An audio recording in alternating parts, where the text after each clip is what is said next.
Bonjour à tous. Excusez-moi. Bonjour à tous ceux qui sont derrière leur écran de YouTube. Que la grâce et la paix vous soient données de la part de Dieu notre Père et de notre Seigneur Jésus-Christ. Nous allons commencer notre culte avec le psaume numéro 1 que je vais vous lire. Heureux l'homme qui ne marche pas selon le conseil des méchants, qui ne s'arrête pas sur la voie des pécheurs et qui ne s'assied pas en compagnie des moqueurs, mais qui trouve son plaisir dans la loi de l'Éternel et qui la médite jour et nuit. Il est comme un arbre planté près d'un courant d'eau, qui donne son fruit en sa saison et dont le feuillage ne flétrit point. Tout ce qu'il fait lui réussit. Il n'en est pas ainsi des méchants. Ils sont comme la paille que le vent dissipe. C'est pourquoi les méchants ne résistent pas au jour du jugement, ni les pécheurs dans l'assemblée des justes. Car l'Éternel connaît la voie des justes, et la voie des pécheurs mène à la ruine. Pourquoi j'ai choisi ce psaume numéro 1 ce matin ? J'ai quand même voulu vous apporter un petit témoignage. Vous avez su, ou vous savez que j'ai eu le Covid, et c'était un peu compliqué parce que je l'ai vécu un peu difficilement. Et j'en parlais à mes frères, j'en parlais au conseil, à des personnes du conseil, et je disais, quand on passe par des moments de maladie, par des moments un peu compliqués, on se rend compte d'une chose, c'est qu'on ne maîtrise rien. Et des fois, on est là et on se dit, oui, je vais faire ça, je vais faire ci. Et des fois aussi, et dans l'église, on rentre dans un système de dire, je vais le faire par habitude, ou je vais le faire parce que je dois le faire. Et on en perd un peu notre flamme, Et je me suis rendu compte que pendant ces 2 semaines, qui étaient un peu compliquées pour moi, le Seigneur m'a parlé. Le Seigneur m'a dit, voilà, médite ma parole, reviens à l'essentiel, reviens au moment important, reviens à cette flamme. Et je ne vous cache pas, voilà, c'était compliqué. J'ai dit, je vais suivre ce que fait le Seigneur, ce que me demande le Seigneur. Et je me suis mis à reprendre, je relis les psaumes en ce moment, je lis la parole et je me suis remis à le servir. J'ai dit, je vais reprendre un peu ce que le Seigneur me donne comme don. Il m'a donné ce don de rassembler, de m'occuper de la jeunesse. Et j'ai dit, je vais me remettre un peu dans cela.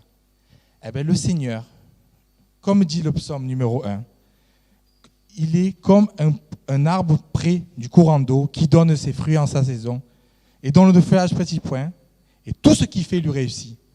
Eh bien, moi, je ne vous cache pas que c'est pendant ces 3 semaines où là, j'ai repris un peu de poids. Voilà, j'ai repris parce que j'avais pris un coup, on va dire, parce que j'avais maigri, je n'étais pas bien. Eh bien, le Seigneur m'a donné de la réussite dans tout ce que j'ai fait. Que ça soit dans l'église, il me permet de le servir comme avant, que ça soit dans le monde du travail, que ça soit dans les affaires, que ça soit dans le Seigneur, là, il répond aux prières. Et voilà, moi je voulais vous encourager ce matin à lâcher nos esprits d'habitude, reprendre notre flamme que nous avons avec le Seigneur, parce que le Seigneur nous conduit durant tout cela. Je vais prier et remettre ce culte entre les mains de Dieu. Seigneur, merci. Merci parce que tu es toujours là pour nous. Tu prends soin de nous. Et nous voulons te suivre. Nous voulons t'honorer. Nous voulons te glorifier. Nous te remettons ce culte entre tes mains. Que tu puisses nous conduire, nous parler à travers la louange, à travers le message que va nous apporter le pasteur Alain. Nous voulons te dire gloire t'appartienne, Seigneur Jésus. Bénis tous ceux qui sont là et tous ceux qui sont derrière leur écran. Amen.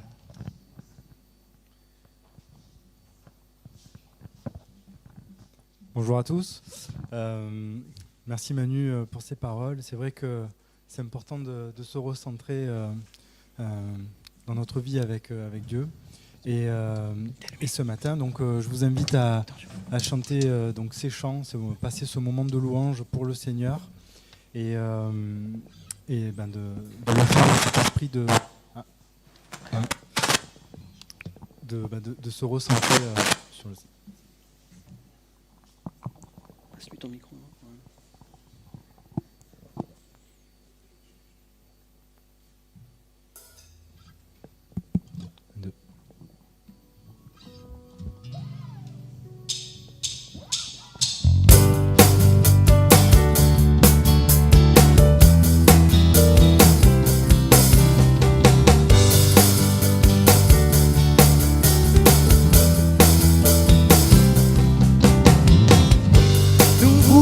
Jésus élevé comme un étendard sur ce pays, pour montrer à tous la vérité et le chemin vers le ciel.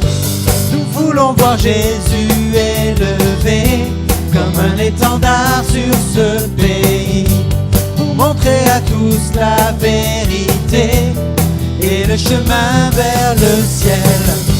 Nous voulons voir Jésus élevé. Nous voulons voir Jésus élevé. Pas à pas allons de l'avant, peu à peu gagnons du terrain. La prière est notre puissance, les murailles s'écroulent à terre, à terre, à terre, à terre. Nous voulons voir Jésus élevé comme un étendard sur ce pays, pour montrer à tous la vérité et le chemin vers le ciel. Nous voulons voir Jésus élevé comme un étendard sur ce pays, pour montrer à tous la vérité et le chemin vers le ciel. Nous voulons voir Jésus élevé. Nous voulons voir Jésus élevé.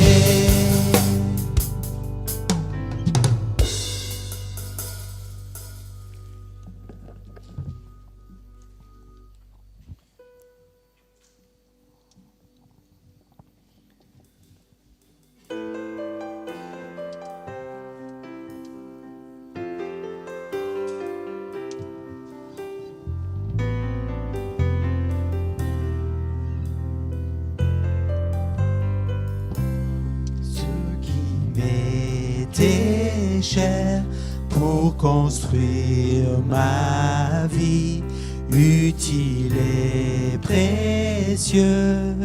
Selon ce monde, ce qui m'était gain n'a plus de valeur, ne me sert rien, car je préfère te connaître, Jésus, te connaître, il n'est rien de meilleur.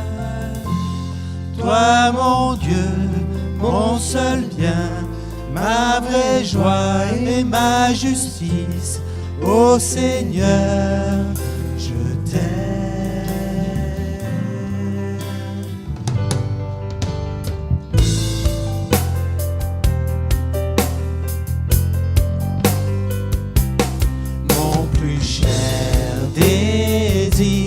Te connaître mieux, demeurer en toi, t'appartenir, saisir par la foi ta grâce infinie et le don précieux de ta justice. Te connaître, Jésus, te connaître, il n'est rien de meilleur. Toi, mon Dieu, mon seul bien, ma vraie joie et ma justice, ô Seigneur, je t'aime.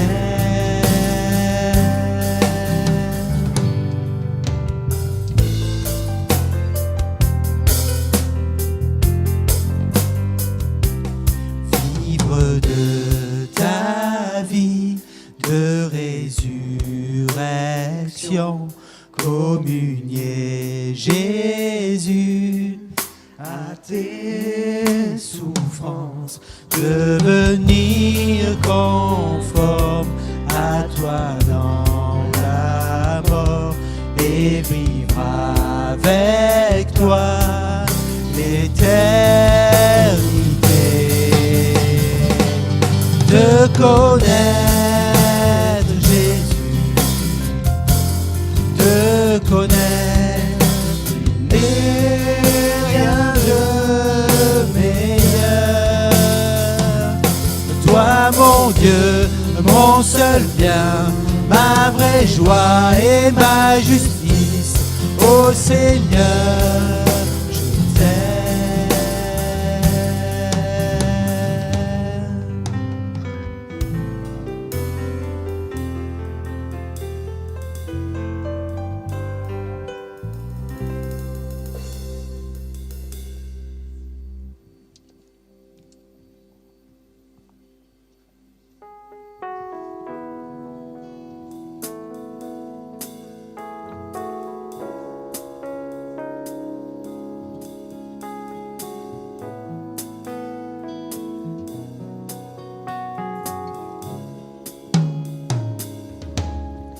Comment expliquer et comment décrire un amour si grand, si puissant que rien ne peut te contenir.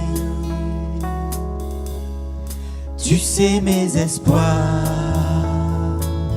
Seigneur, tu sais mes craintes. Mes mots sont bien trop petits pour dire tout l'amour que j'ai pour toi. Alors entends mon cœur, mon esprit qui te loue. Entends le chant d'amour d'un enfant racheté. Je prendrai mes faibles mots pour te dire quel Dieu merveilleux tu es.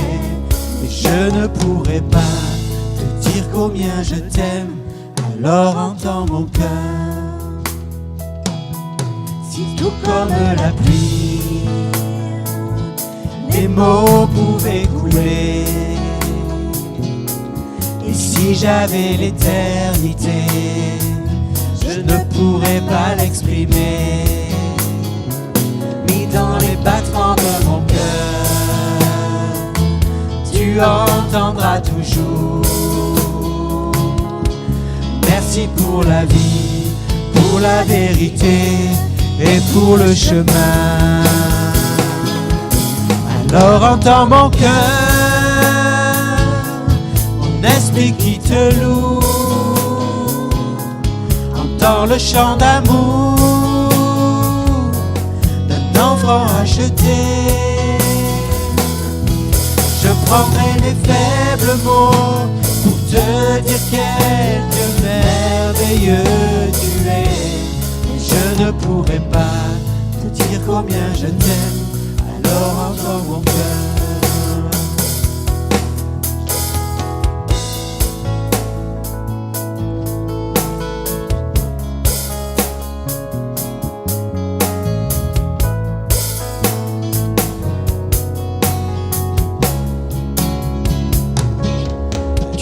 Nos espoirs, Seigneur, tu sais nos craintes, et nos mots sont bien trop petits pour dire tout l'amour que nous avons. Alors entends nos cœurs, nos esprits qui te louent. Entends le chant d'amour, tout est racheté. Nous prendrons nos faibles mots pour te dire quel Dieu merveilleux tu es. Nous ne pourrons pas te dire tout notre amour, alors entends nos cœurs. Nous ne pourrons pas te dire tout notre amour, alors entends nos cœurs.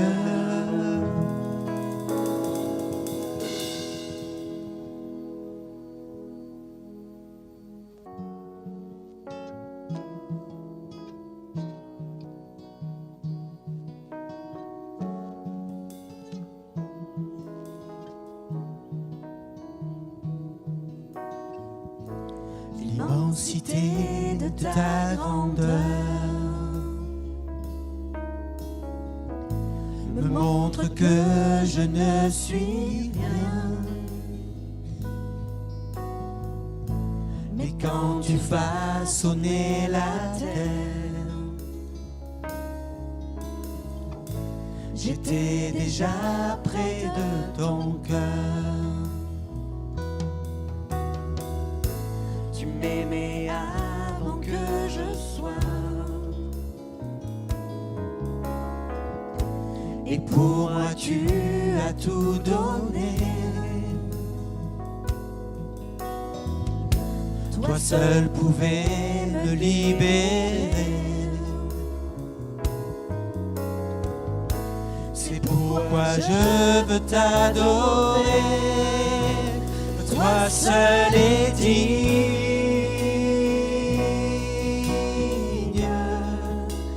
de recevoir louange et gloire pour l'éternité. Toi seul est digne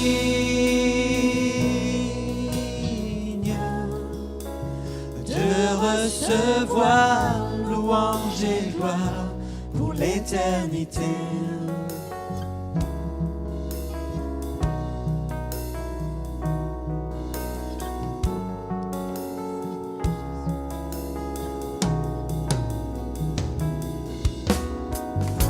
Dans ta présence, je me tiens, car tu as ce dont j'ai besoin.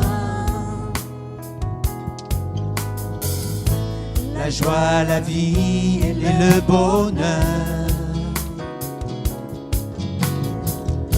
sont dans tes paris, mon sauveur.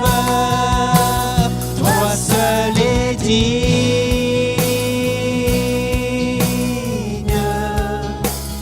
de recevoir louange et gloire pour l'éternité. Toi seul est digne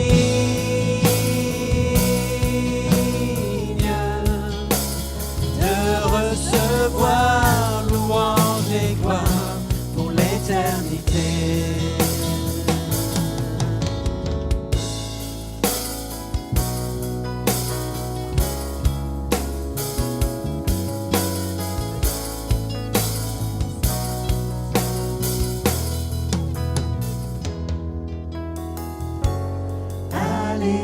Alléluia.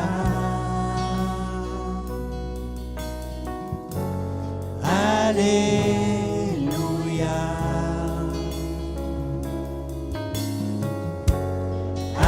Alléluia.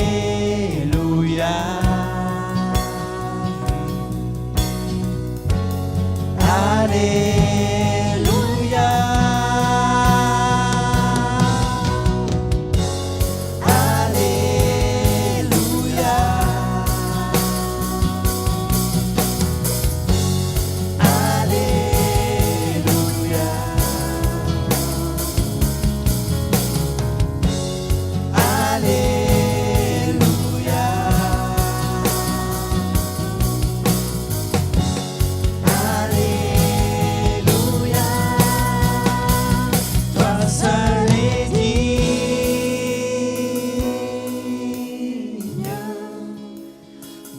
Recevoir louange et gloire pour l'éternité.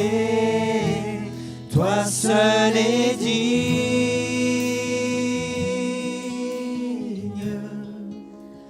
de recevoir louange et gloire pour l'éternité. Seigneur Jésus, nous te remercions, Seigneur. Nous voulons t'honorer, t'adorer ce matin, Seigneur. Tu es digne de recevoir louange et gloire, Seigneur. Notre louange, Seigneur. Merci parce que notre bonheur et tout ce dont nous avons besoin se trouve dans tes parvis, Seigneur. Merci de déverser sur nous aujourd'hui, Seigneur, toutes tes bénédictions, tout ce que tu as en réserve pour nous, Seigneur, que nous puissions accueillir de ta part, Seigneur, toutes ces bontés, toutes ces bénédictions, tout cet amour, cette joie, que nous puissions en être remplis, Seigneur. Merci parce que nous voulons être dignes, nous aussi, de recevoir tout ça de ta part, Seigneur. Ouvre nos cœurs ce matin à ta parole. Ouvre nos cœurs à ton esprit, Seigneur, que nous puissions vraiment être remplis de toi, Père, remplis de tout ce que tu as pour nous, Seigneur. Merci pour tes cadeaux ce matin, Seigneur Jésus. Amen. Amen.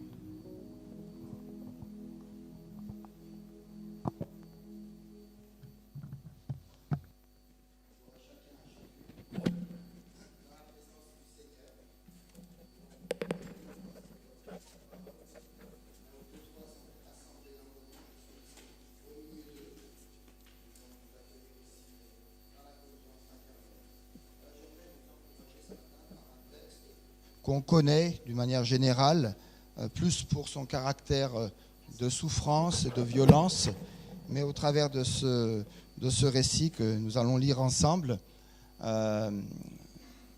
je retiens des personnages intéressants, importants, qui dans leur sobriété ont répondu à l'appel et à l'obéissance du Seigneur, au risque de perdre leur vie. Et je me dis, dans notre situation présente, on veut s'encourager, on ne veut pas que les choses demeurent anxiogènes et qu'on ressasse toujours la même chose, même si c'est une réalité présente qui touche nos églises, nos familles, nos lieux de travail, notre quotidien. Voilà, que ce texte, en tout cas, que j'ai eu à cœur, je voulais vraiment travailler sur ce texte et puis finalement j'ai pu le réaliser. Je suis content de le partager avec vous ce matin et ceux qui sont aussi connectés avec nous, qui sont en communion, que le Seigneur aussi vous bénisse. Ce texte est emprunté du livre de l'Exode au chapitre 1er et il aurait fallu lire dès le début de ce chapitre avec la liste généalogique des enfants qui entrent en Égypte, mais vous pourrez relire ce chapitre chez vous tout à l'heure. Donc à partir du verset 8 jusqu'au verset 10, Exode chapitre 1er, versets 8 à 10, et ensuite je lirai des versets 13 à 22. Un nouveau roi vint à régner sur l'Égypte, lequel n'avait pas connu Joseph. Il dit à son peuple, « Voilà le peuple des Israélites qui est bien plus nombreux et bien plus puissant que nous. » Voilà, merci.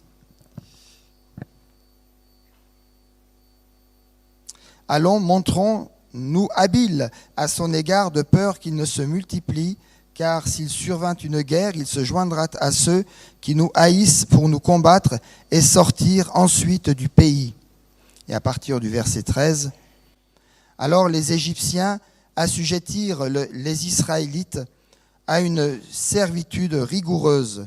Ils leur rendirent la vie amère par un rude travail avec l'argile et les briques et tout le travail des champs, c'est-à-dire pour tout le travail auquel on l'asservissait avec rigueur. Le roi d'Égypte parla aux sages-femmes des Hébreux, nommées l'une Shipra et l'autre Poua. Il leur dit, quand vous accoucherez les femmes des Hébreux et que vous verrez sur leur siège, si c'est un garçon, faites-le mourir. Si c'est une fille, vous pourrez la laisser vivre. Mais les sages-femmes craignaient Dieu et n'agissaient pas comme le leur avait demandé le roi d'Égypte. Elles laissaient vivre les enfants. Le roi d'Égypte appela les sages-femmes et leur dit, « Pourquoi avez-vous ainsi agi et avez-vous laissé vivre les enfants ?» Les sages-femmes répondirent au Pharaon, « C'est que les femmes des Hébreux ne sont pas comme les femmes égyptiennes. Elles sont pleines de vie et accouchent avant l'arrivée des sages-femmes. » Dieu fit du bien aux sages-femmes et le peuple se multiplia et devint très puissant. Parce que les sages-femmes avaient eu la crainte de Dieu, Dieu fit prospérer leur famille. Alors le Pharaon donna cet ordre à tout son peuple.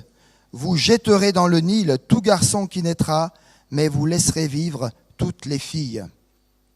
Voilà, que Dieu nous encourage au travers de ce texte. J'ai intitulé ce message avec un titre, on aurait pu en donner d'autres. Trouver Christ dans le désert de mon exode, ou encore deux médiatrices irréprochables. Voilà, le texte en tout cas parle de lui-même. C'est donc dans le premier chapitre du livre de l'Exode que j'aimerais m'arrêter ce matin avec vous. en nous rappelant le thème de ce livre. Dieu transforme des esclaves en fils et révèle sa gloire afin qu'Israël le connaisse et le serve. C'est le thème général de ce livre. Exode commence, bien sûr, là où la jeunesse prend fin, avec une généalogie, il aurait fallu lire le début du livre de l'Exode, avec une généalogie des descendants de Jacob qui arrivent en Égypte à l'époque de Joseph. Nous nous souvenons, vous vous souvenez de l'histoire, de cette grande famine de 7 ans qui arrive en Égypte, et comment Dieu s'est servi de Joseph pour épargner non seulement ce petit groupe d'Hébreux, mais pour sauver encore tous les habitants de cette région du monde. Joseph trouva grâce aux yeux du Pharaon et deviendra la 2e personne la plus puissante d'Égypte. Par voie de conséquence, sa famille va trouver l'abri, la protection et la provision. Ainsi, en quelques générations, les fils d'Abraham passèrent de 70 à une multitude si importante qu'elle devint une véritable menace pour Pharaon. Ils ne sont plus considérés favorablement comme à l'époque de Joseph, et c'est là que commence notre histoire, dans une période extrêmement sombre pour la vie et pour le peuple de Dieu de ce temps-là, de cette époque-là. Mais revenons à nous. Peut-être que ce récit vous rappelle une période sombre dans votre vie. Celle peut-être du décès d'un proche, d'une déchirure avec l'un de vos enfants, d'une maladie, d'un mauvais diagnostic médical ou d'un accident qui a bouleversé votre existence, ou encore cette période de pandémie qui perdure.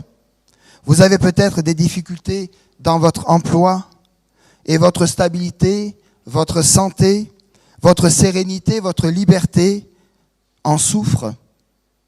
Et au milieu de vos souffrances, vous vous êtes peut-être posé la question et vous avez l'impression que Dieu vous a oublié, que vous aviez été abandonné par celui qui avait pourtant promis de ne jamais, jamais vous délaisser. Les fils de Jacob, en Exode 1, auraient pu avoir cette même impression, et je pense qu'ils l'ont eu à un moment ou à un autre. Ils ont certainement dû se demander, « Mais où es-tu, Seigneur ? Que fais-tu, Seigneur ?» Pourtant, comme la suite du livre de l'Exode en témoigne, Dieu ne les avait pas oubliés. Oui, mes amis, c'est souvent dans les moments les plus sombres et douloureux de notre vie que Dieu se manifeste. Et tout à l'heure, Manu a donné une bribe de témoignage, mais ça voulait dire beaucoup pour lui, certainement. Alors, entendons à nouveau ce que Exode au chapitre 2 et à partir du verset 24 nous dit.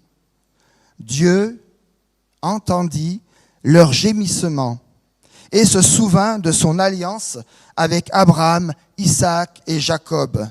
Dieu regarda les enfants d'Israël et il en eut compassion. Mes amis, frères et sœurs, Dieu entend nos cris et il aura aussi compassion de chacun d'entre nous en son temps, quels que soient les événements et les situations par lesquelles peut-être nous passons ou que nous aurons à connaître plus tard. Alors je vous propose dans notre lecture 4 sections qui ressortent de ce passage. La première section, la première chose que j'aimerais rappeler ici, et ça résume un peu les versets 1 à 6, c'est cette multiplication impossible. Quand on lit ce texte, on se dit, vraiment c'est miraculeux. Comment d'un seul coup il y a eu cette multiplication au niveau du peuple, des naissances, c'est quelque chose de fabuleux. Ce passage débute par une liste des noms des fils de Jacob qui s'installent en Égypte. Et la brièveté de la liste souligne l'insignifiante quantité de ce petit groupe. Pourtant, il ne lui faudra pas longtemps pour que ce petit clan des frères explose numériquement en Égypte. Nous remarquons au verset 7 comment Moïse décrit cette explosion numérique de 5 façons différentes pour bien comprendre ce qui se passe. Et puis peut-être pour nous encourager tout simplement. Ils furent féconds Ils proliférèrent, ils se multiplièrent, ils devinrent de plus en plus puissants. Et enfin, ils remplirent la terre ou le pays, c'est le même mot hébreu.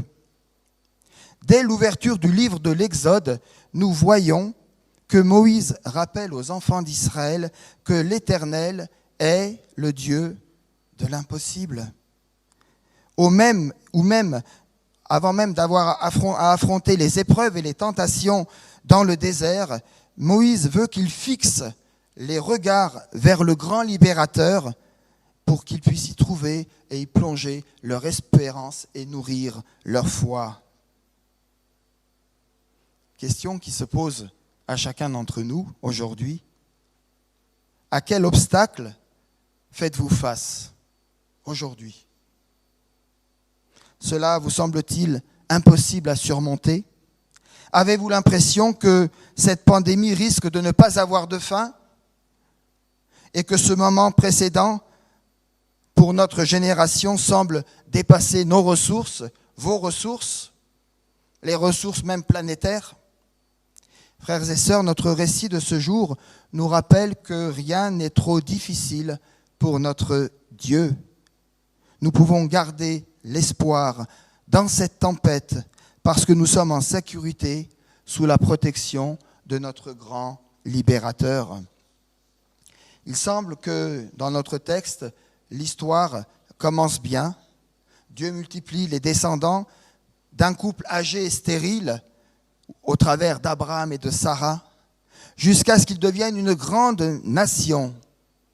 Mais malheureusement, les choses vont s'empirer avant de s'améliorer tout à nouveau. Et c'est mon deuxième point, ma deuxième portion ici du texte, une menace inimaginable. Une menace inimaginable, et ça résume ici nos versets 8 à 14 du texte de ce chapitre 1er. Un nouveau pharaon arrive au pouvoir. En fait, ce n'est pas simplement un nouveau pharaon, mais une nouvelle dynastie qui ne partage pas les alliances de celle qui l'a précédée avec cet ancien pharaon qui n'est plus et avec ce que Joseph a pu vivre avec lui.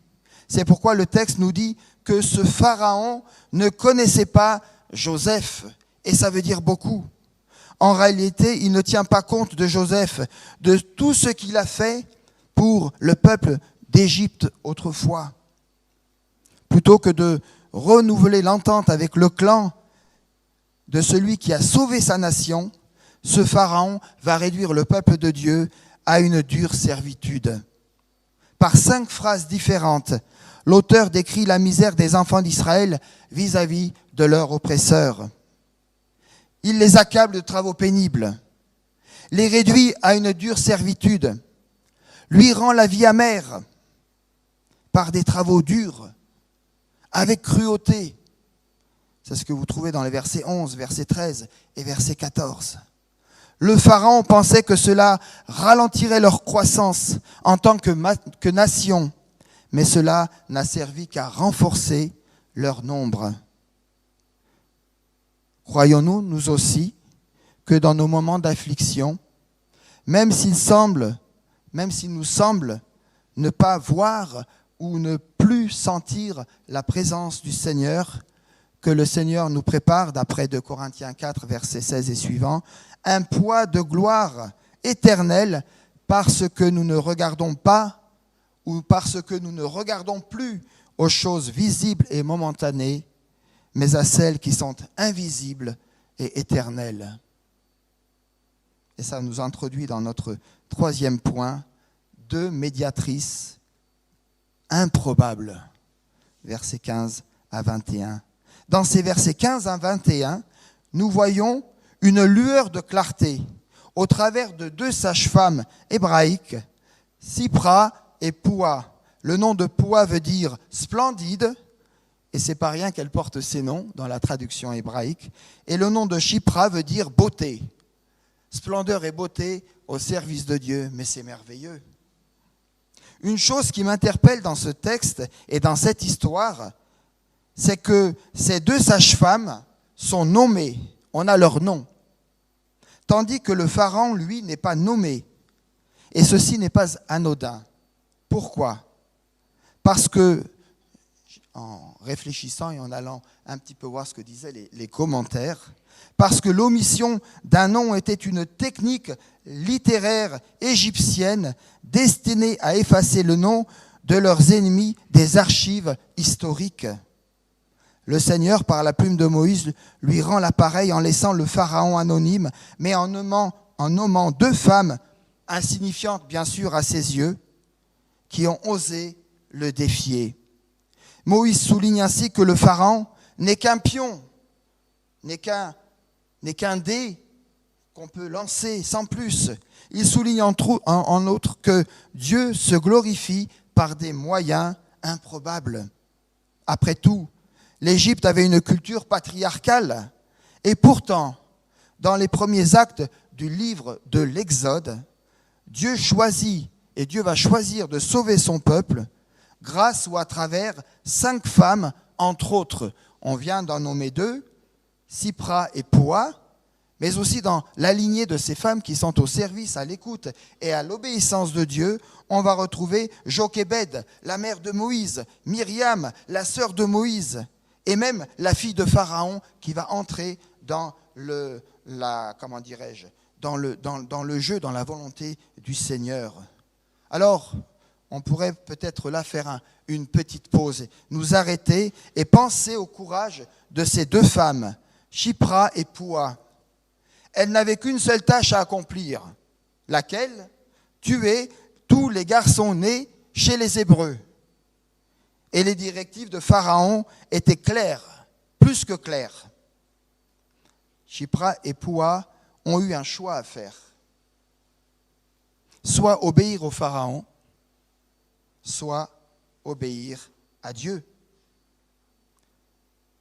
Ne craignait-elle pas Pharaon ? Très certainement. Très certainement. Mais elle craignait encore plus l'Éternel. Leur choix me fait penser aussi, on revient au Nouveau Testament, aux apôtres dans Actes chapitre 5 à partir du verset 29. Souvenez-vous, le Sanhédrin avait mis Jésus à mort, puis avait fait arrêter les apôtres en leur ordonnant de cesser de prêcher l'Évangile. La menace était très sérieuse. Pourtant, plutôt que de capituler face à ces pressions, à ces oppressions, à ces chantages, à ces menaces, les apôtres avaient répondu courageusement, il faut obéir à Dieu plutôt qu'aux hommes. C'est aussi ce qu'ont fait quelque part ces 2 sages-femmes. Elles ont risqué la colère de Pharaon pour sauver les fils des Hébreux. Et comment Dieu les a récompensés? C'est dans notre texte au verset 21. Dieu fit prospérer leur maison. Qu'est-ce que ça veut dire? Ça veut dire beaucoup de choses et puis ça reste un peu flou. Voilà, il y a une bénédiction qui va planer sur elle. Est-ce que c'est une bénédiction matérielle? Est-ce que c'est spirituel? Est-ce que c'est physique? Celles qui protègent la maison d'Israël reçoivent à leur tour la bénédiction de Dieu dans leur propre maison, nous dit le texte. Et cela est remarquable parce que selon les commentateurs, dans l'Antiquité, la profession de sage-femme était souvent réservée aux femmes stériles qui pouvaient ainsi être libres et disponibles 24 heures sur 24 pour le travail exigeant que nécessitaient les accouchements. Chers amis, de la même manière que Dieu multiplie les fils de Jacob au début de notre passage de façon surnaturelle, la récompense pour les maisons de Sipra et Poua a été une bénédiction surnaturelle. Peu importe si on n'a pas le détail de ces bénédictions, mais Dieu a donné, et Dieu a donné en abondance. Oui, mes amis, Dieu est le Dieu de l'impossible et il agit pour le bien de ceux et de celles qui le craignent dans le bon sens du terme. J'imagine alors, un peu plus tard, dans les années qui ont suivi, les petits-fils et les petites-filles, les descendants de ces 2 femmes qui ont dû rayonner de joie et de fierté lorsqu'on rappelait le nom de leur grand-mère. Car le courage de ces 2 femmes n'avait pas seulement sauvé leurs propres descendants, mais aussi de nombreux autres fils des Hébreux présents qui n'auraient pas vécu assez longtemps pour voir la délivrance de la nation. Oui, mes amis, sans leur désobéissance civile, tout aurait été différent.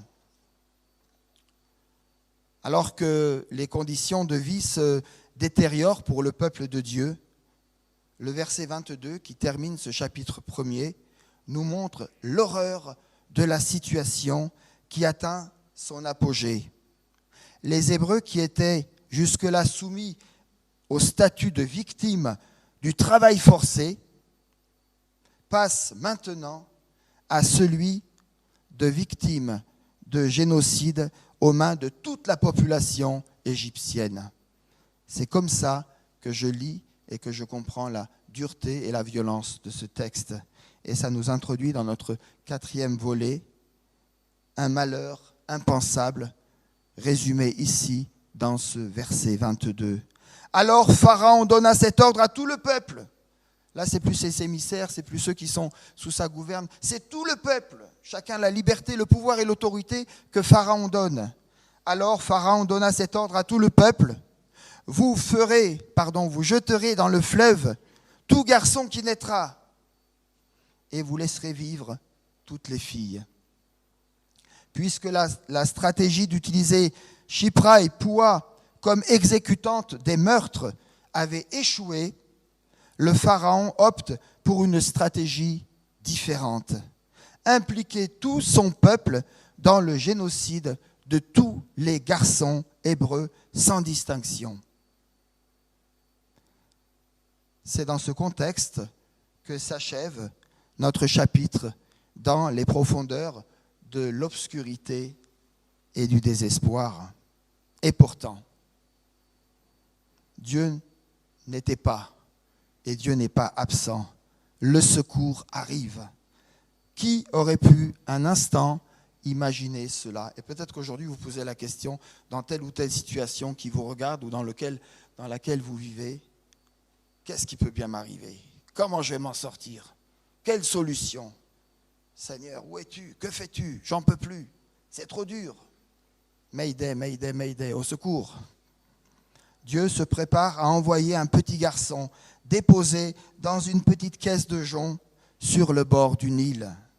Moïse qui va grandir sous la providence et sous la protection de Dieu et qui va devenir le libérateur d'Israël. Vous connaissez cette histoire, nous connaissons ces belles histoires de l'Ancien Testament qui ont marqué notre jeunesse, peut-être depuis l'école du dimanche, notre adolescence et encore aujourd'hui.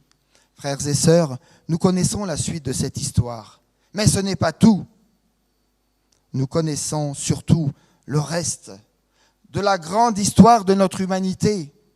Nous connaissons un autre bébé né dans une crèche qui grandira et qui deviendra, lui, le libérateur des libérateurs de tous les peuples.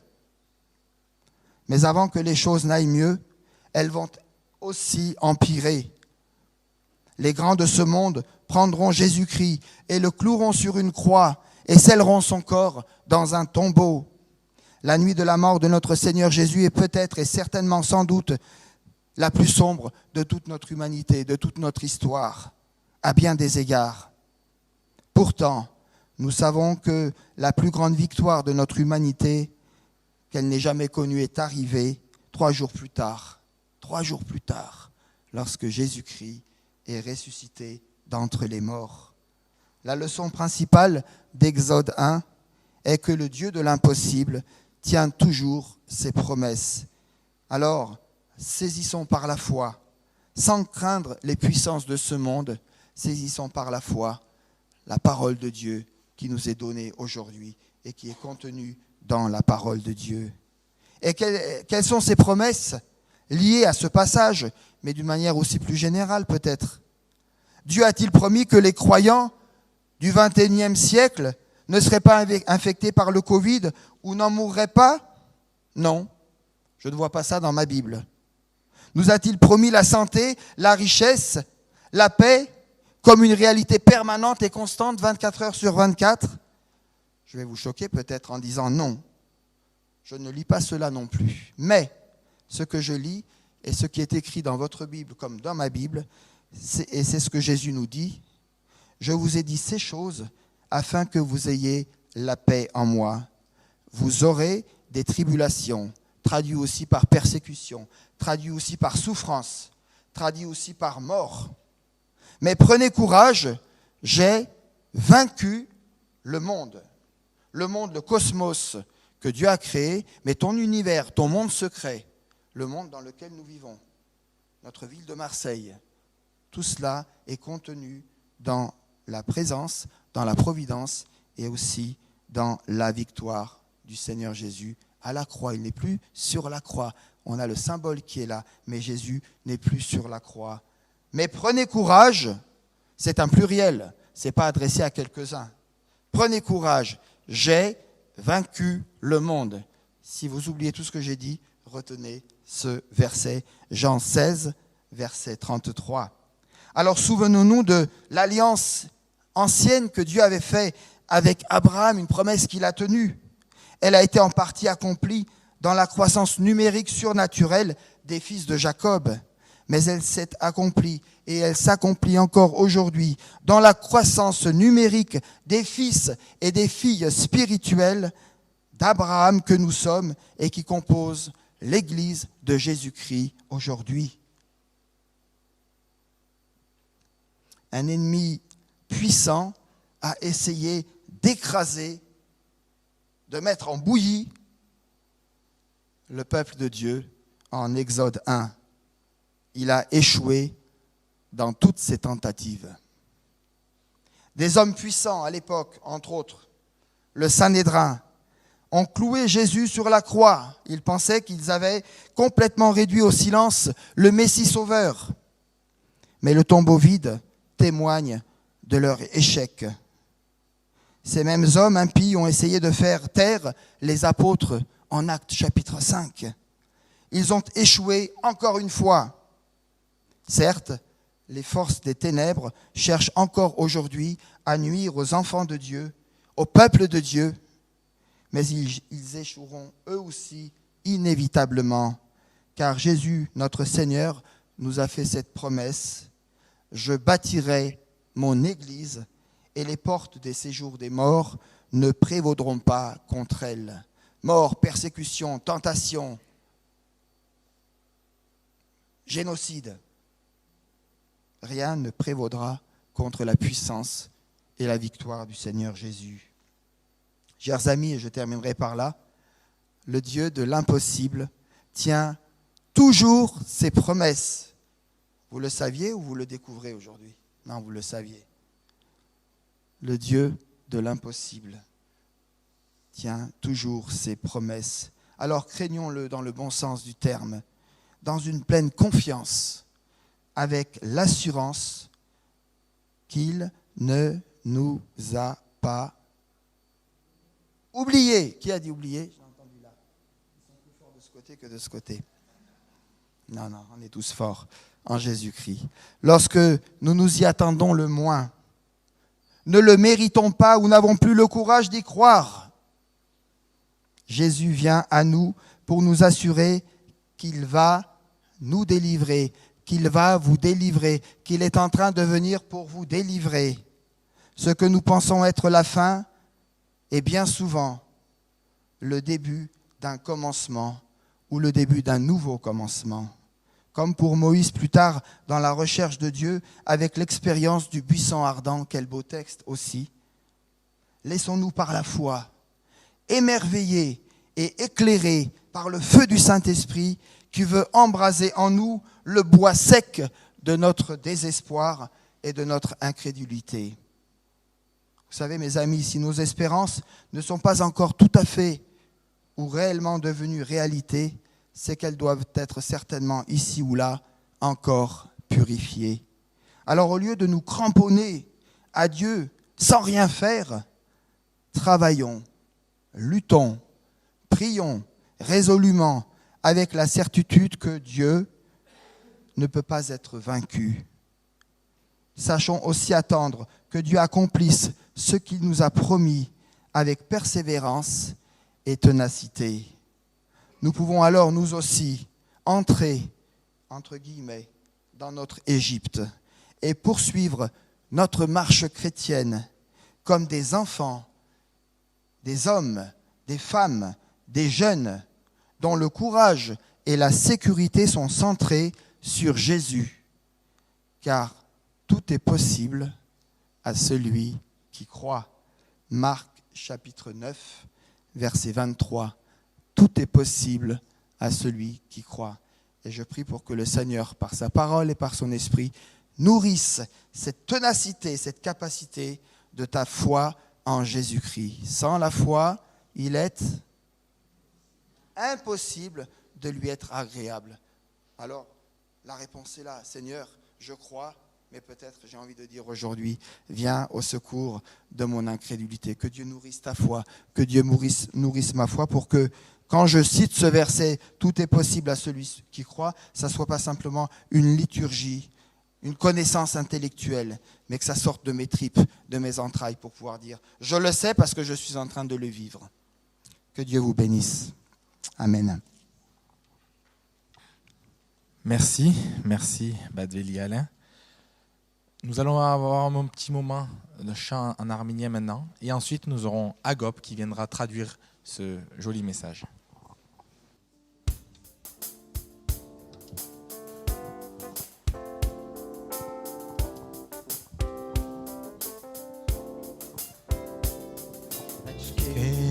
Տեսան դերողոծված ամբերով գիշներ երգինքեն փյուրշտակներ գողքին գեցած որոշներ ու շնորեն Դարձեք եկեք Մեսրոպի զավակներ դարձեք եկեք Վարտանի զավակներ դերը եկան Լսես աղաղակներ դեր որտե Դարձեք ձեր սրդեր Դարձեք եկեք Մեսրոպի զավակներ դարձեք եկեք Վարտանի զավակներ դերը եկան Լսեց աղաղակներ դեր մոդե Պասեց ձեր սրդեր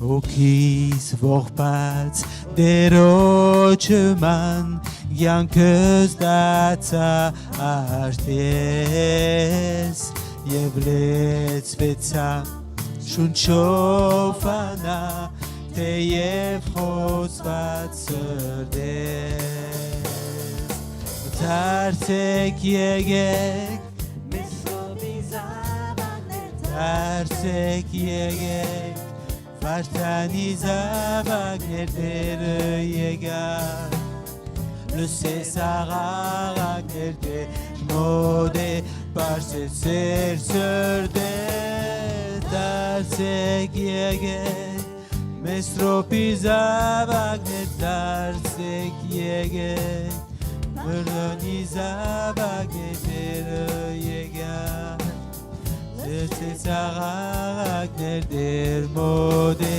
Բացեց ձեր սրդեր Դեր դնչնեցավ ոտքեր ունդակ Երգինքնալ բադրեցավ Դեր երևցավ ձեր յուսամակ Եկնիկ պարքայտ մվեցա Դարձեք եկեք Մեսրոպի զավակներ Դարձեք եկեք Վարտանի զավակներ դերը եկան Լսես աղաղակներ դեր մոդե Կաչեք ձեր սրդեր Դարձեք եկեք Մեսրոպի զավակներ Դարձեք եկեք Վարտանի զավակներ դերը եկան Լսես աղաղակներ դեր մոդե Բացեք ձեր սրդեր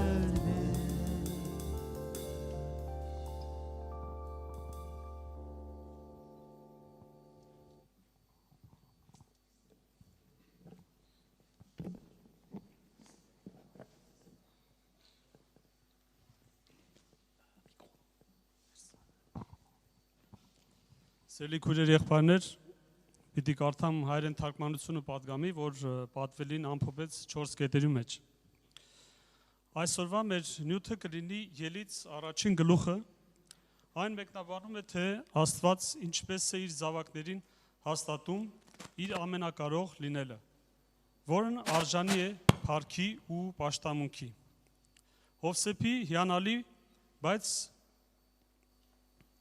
միաժամանակ դժվար փորձության օրինակով մենք տեսնում ենք, թե ինչպես եբրայեցիք մի քանի սերունդի ընթացքում 70-ից հասան մի քանի հազարի, բազմանալով դարձան իրական վտանգ փարավոնի համար։ Այստեղից էլ սկսենք մեր նյութի բուն իմաստը։ Իսրայելի ժողովրդի համար դաժան ու դժվարին ժամանակներից։ Միգուցե այս գլուխը մեզ հիշեցնում է մեր կյանքում կատարված կամ հենց այս պահին կատարվող իրադարձությունները, հարազատ ու սիրելի մահ, ծանր հիվանդություն, նյութական կամ հոգեկան դժվարություններ, ինչու ոչ այս կորոնավիրուսի համաճարակը, բաներ, որ մեր կյանքը գլխի վայր է շրջել, ու մեզ թվում է երբեմն, թե Աստված մեզ մոռացել է։ Եբրայեցի հավանաբար նույն զգացմունքն ունեին, լքված ու մոռացված էին, զգում իրենց ու հարցնում էին, որտեղ է Տեր Աստված։ Բայց հավատացեք, Աստված նրանց չէր մոռացել, ու ականջալուր էր նրանց աղաղակներին ու հոգսերին, ցավերից ու գթառատ սիրելիներ, ես նշենք 4 կետ, որ հաստատում էր այս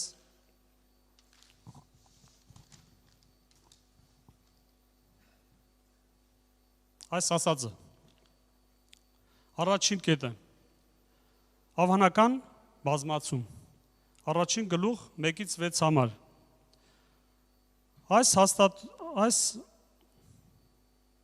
Այս հատվածում նկարագրվում է նրանց քանակական քչությունը եւ շատ կարճ ժամանակահատվածում անհավանական բազմացում։ Ելից գրքի առաջին իսկ հատվածներից մեկ Մովսես հիշեցնում է ժողովրդին, որ Աստված ամենակարող է։ Ինչ դժվարություններ ունենք։ Այսօր կարծում ենք, արդյոք թե կարողանանք դուրս գալ այս վիճակից։ Սիրելիներ, այս հատվածը մեզ հաստատում է, որ Աստծո մոտ անկարելի ոչինչ չկա։ Պետք է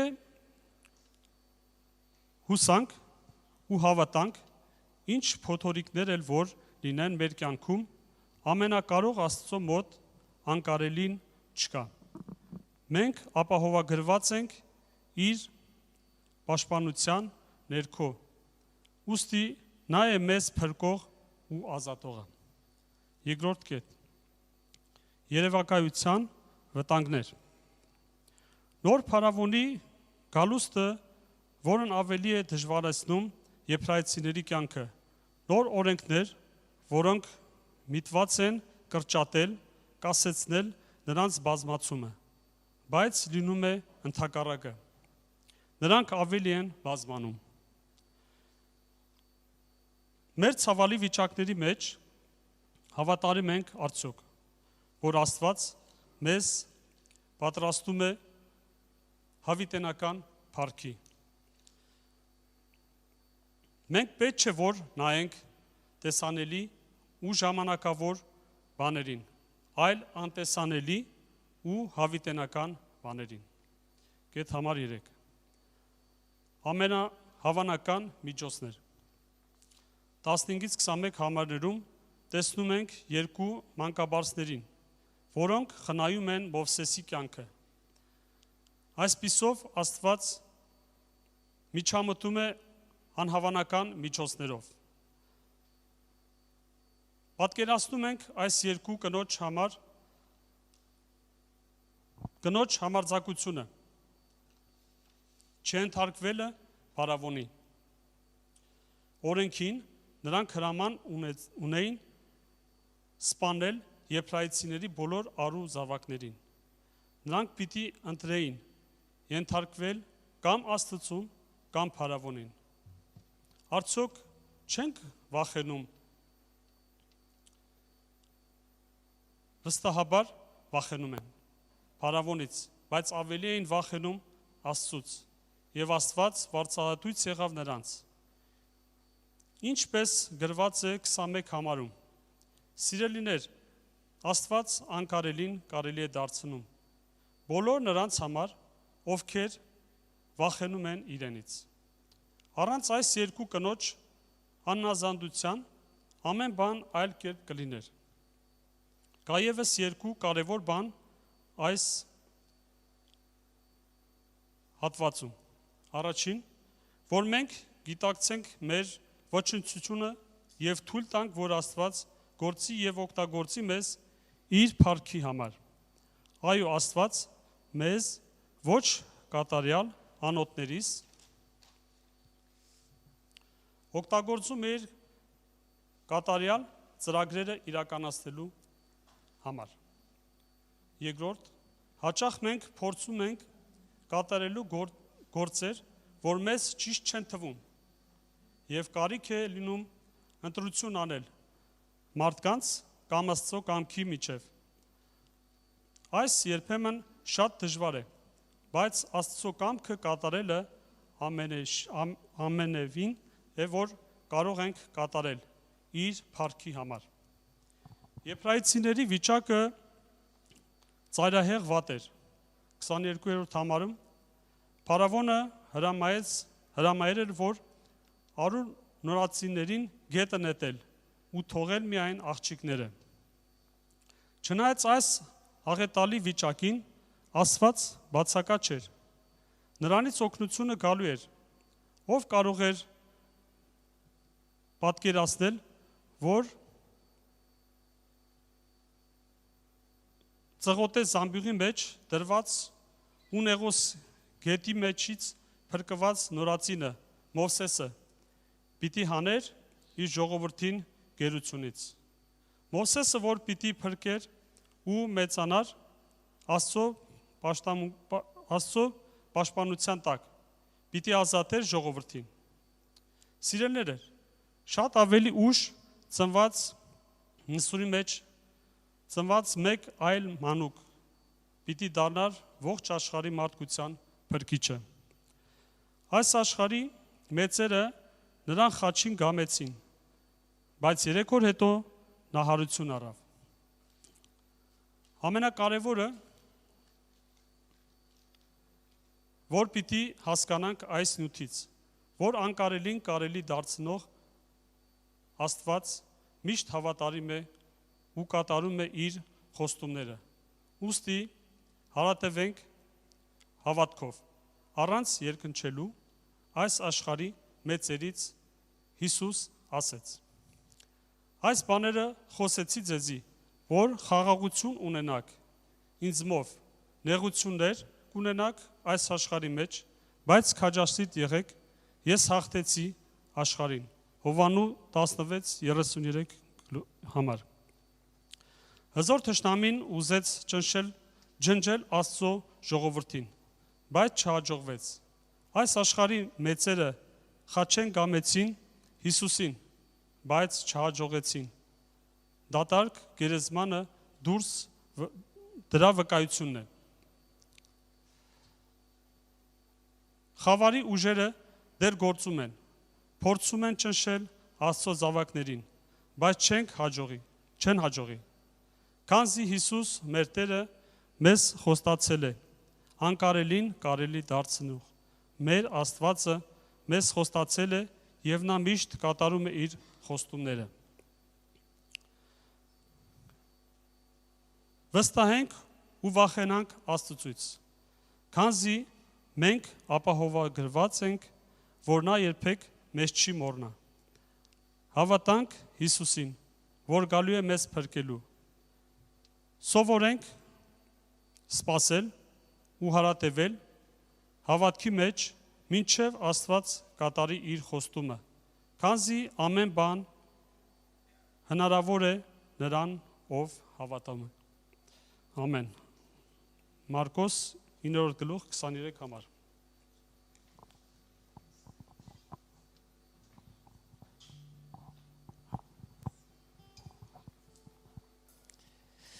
Merci. Merci Agop pour la traduction. Donc nous allons passer au moment des annonces. Donc le pasteur est absent jusqu'à jeudi. Voilà, il se repose un petit peu. Il a pris quelques jours avec Marité. Nous avons la semaine de centre aéré qui débute demain pour une semaine. Nous avons une vingtaine d'enfants inscrits. Priez pour ces enfants et pour les animateurs qui les encadrent. La semaine prochaine, nous aurons le service de la Sainte Seine, donc dimanche prochain. Et nous aurons aussi l'Assemblée Générale. Donc pour ceux qui sont présents, voilà, n'oubliez pas votre petit catalogue qui sera distribué par Elisabeth à la fin du culte, ou peut-être qui sera envoyé aux autres par courrier. Comme j'ai la parole, je profite, je vous demanderai aussi de prier pour nos ados, pré-ados. Voilà, hier, nous avons eu un bon moment, hier, donc aussi avec eux. Mais je constate que c'est un peu difficile pour nos ados, même pour nos jeunes. Donc, je vous demanderai vraiment de prier particulièrement pour eux dans ces moments difficiles. Donc, maintenant, nous allons avoir notre moment d'offrande.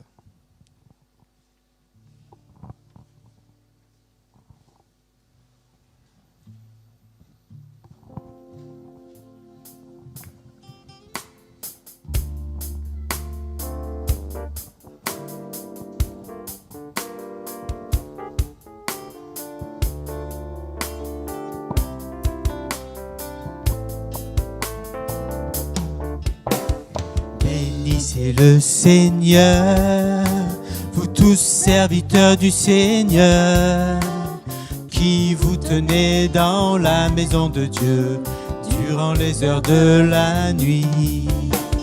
Bénissez le Seigneur, vous tous serviteurs du Seigneur, qui vous tenez dans la maison de Dieu durant les heures de la nuit. Levez vos mains vers lui, bénissez notre Dieu. Que le Seigneur soit béni de Sion, lui qui fit les cieux et la terre. Levez les mains vers lui et bénissez votre Dieu. Que le Seigneur soit béni de Sion, lui qui fit les cieux et la terre.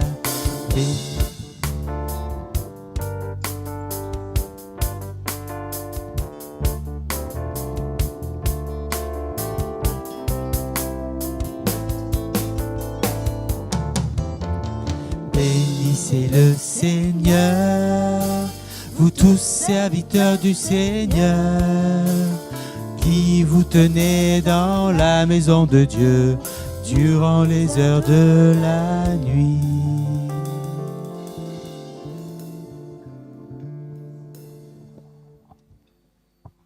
Prions. Merci Seigneur, merci parce que tu combles tous nos besoins. Tu es toujours là pour nous. Nous te remettons cette offrande, qu'elle puisse se multiplier pour ta gloire. Gloire t'appartienne, Seigneur Jésus. Amen. Donc, je vous invite à avoir le moment du Haïr-Mer maintenant, et le Badveli Alain nous apportera la bénédiction. Haïr-Mer, mori guinness jest, sur pieritsi anunko. Yegersek akayuchunko, Moizzi Ganko, Oriez Yergines Yevergrin, Zats Mer Anabaizor, Dur Mezaisor, Etromes Batis Mech, Orbez Yerpeng Tout Merots Bardabanats, Yevmi Danir Mezis Pozuchun, Arpergia Ichare, Zikoi Arkayuchun, Yezoruchun, Yevpark, Avidianas, Avidelitz, Amen.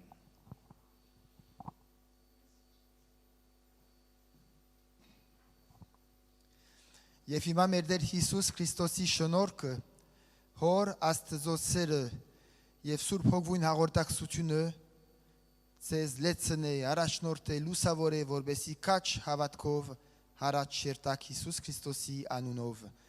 Et maintenant que la grâce de notre Seigneur Jésus-Christ, l'amour infini de Dieu le Père et la communion que nous donne le Saint-Esprit nous équipent, nous fortifient dans cette foi victorieuse pour que, confiants et attachés à la parole du Seigneur et soumis à sa volonté et accueillis et conduits par l'Esprit Saint, nous puissions avancer de victoire en victoire. Voici, je suis avec vous tous les jours jusqu'à la fin du monde. Que Dieu vous bénisse. Amen. Amen.